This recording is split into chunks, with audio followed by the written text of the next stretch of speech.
staying up too late. Hey everyone, this is the Music City Surrey Showcase, sponsored by the City of Surrey and featuring me, Keely Ramage Scott. And today, I'm really excited to introduce you to one of my friends. I think you're going to love her. This is Maddie, everybody. Hi, Maddie. Thanks for having me. Thanks for coming. I love you so much. You're such an amazing guitar player and singer of your own right, but you've been doing so much session work lately, and I think that your artistry deserves a spotlight too. So I just want to make sure that people get to see some of that. I appreciate that so much. I actually don't know if I know like what first got you into music. Well, let me tell you. Yeah.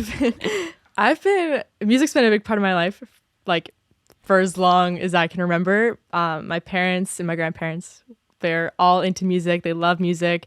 My dad's a musician. He's played in bands for like 30 years. And so from a young age, it was just destined to happen that I would eventually start playing music and writing my own stuff too. So it's always been a part of my life.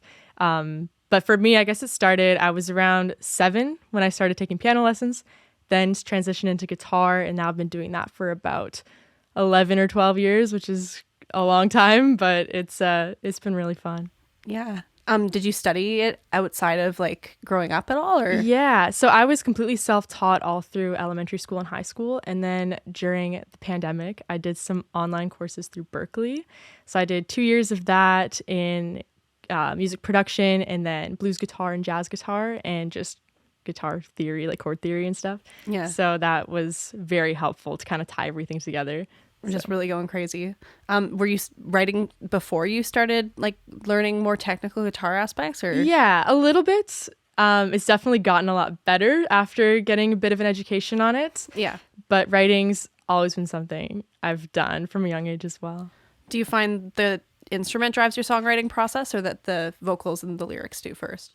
It really depends on the song. Yeah. I think sometimes I'll have lyrics or I'll have a melody, and then other times I have a really cool guitar riff, and then they just kind of fit the pieces together. So it really depends on the song. Tell me about your first release. Which one was that? What inspired that? Like, who'd you work with? Oh boy. So the very first release happened earlier this year in May. It's a song called Fault Line. And that was inspired by going through a tough time in a relationship. And so when that ended, I kind of started writing the song. And then I got into the studio with Ben Millman, who's a fantastic producer and musician. And he really helped me bring that song to life. And we produced it, just the two of us, and then put it out there. So that kind of started everything that's been going on now. So it was really cool place to start. Yeah. I love kind of asking people from like the original demo stages to the final finished product of a song. Like, did it change a lot from where it was, and like did it go a different direction than you expected it to? Totally. For this one in particular, it started as like a very slow acoustic guitar kind of thing. And then when I brought it to Ben, he hopped on like a Wurlitzer and did this really funky thing on the keys and completely changed the vibe of the song. But I love where it ended up. I think what's great about working with him too is that we think very similarly when it comes to writing, and our inspirations are very, very similar as well. So that helps. We just work really well together. So that was a very fun experience. Who are some of your inspirations? Wow, there's so many. I mean, I love the Beatles. That's always been a big one. I've grown up listening to the Beatles, and then also Stevie Wonder, Aretha Franklin, Carole King, like all of those kind of artists there from like the 60s and 70s kind of thing. Mm-hmm. And then more recently, I've been listening to a lot of Eloise or Olivia Dean, more of that like R&B with a bit of jazz influence. I really love what they're doing. Yeah. Yeah. That's so cool.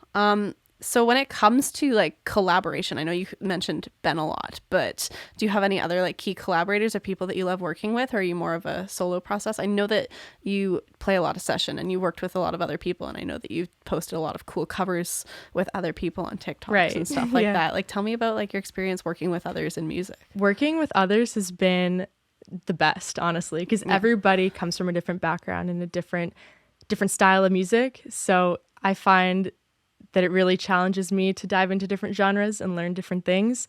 And I always come out of those sessions with something new that I can like bring back into my own music. And that's why I just love collaboration so much.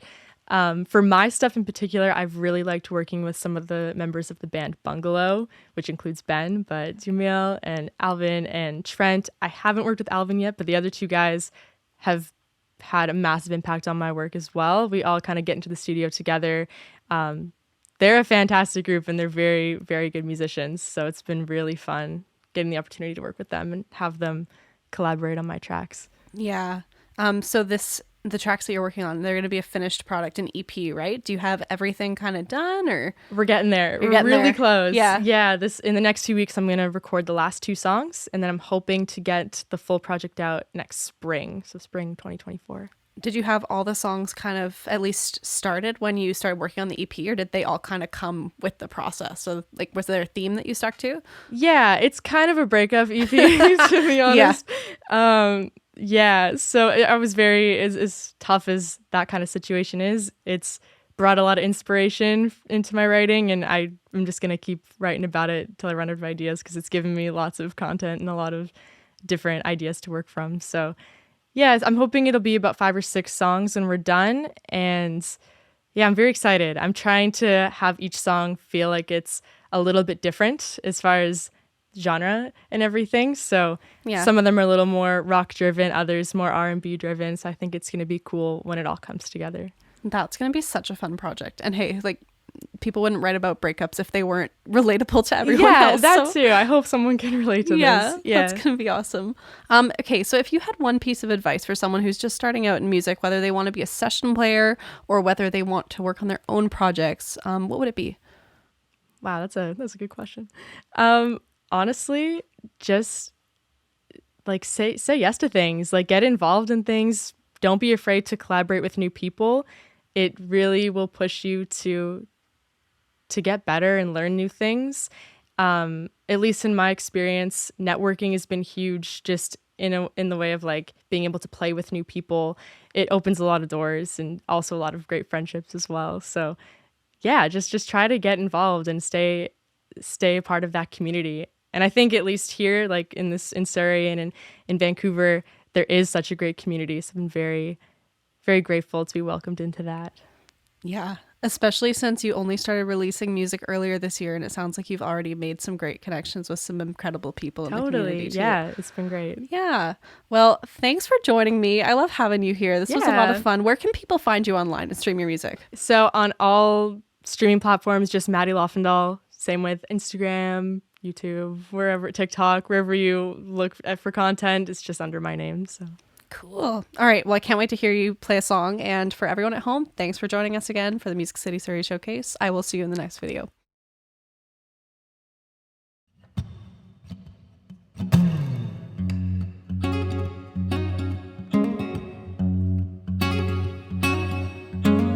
Waiting on the day is what you'd always say. Getting on a plane and flying far away. Oh yeah.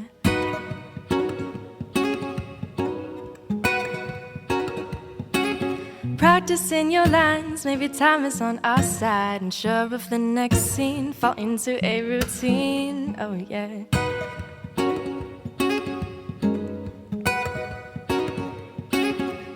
But those hands will never slow down. Catch a one-way to a new town. Home is just a place that you visit now.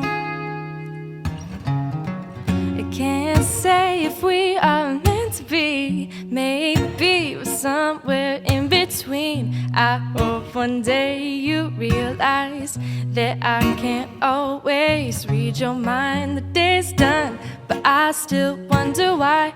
Is it so damn difficult to say goodbye? You took my hand and showed me how to fly, but now I think I'm scared of heights.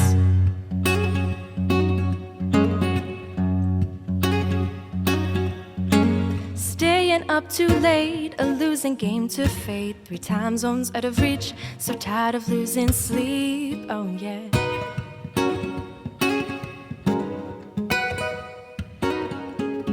Future isn't clear, we close another year. I follow love, not fear, still holding on, my dear. Oh yeah.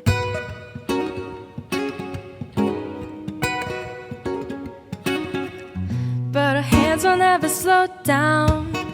Made me believe you had 2 feet on the ground.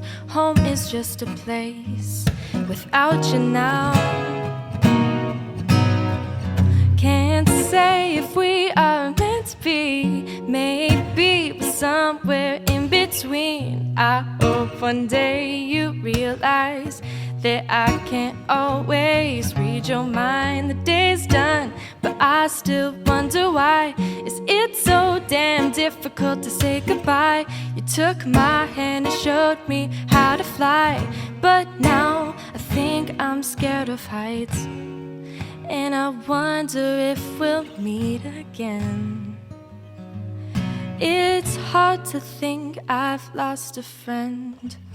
Can't say if we are meant to be.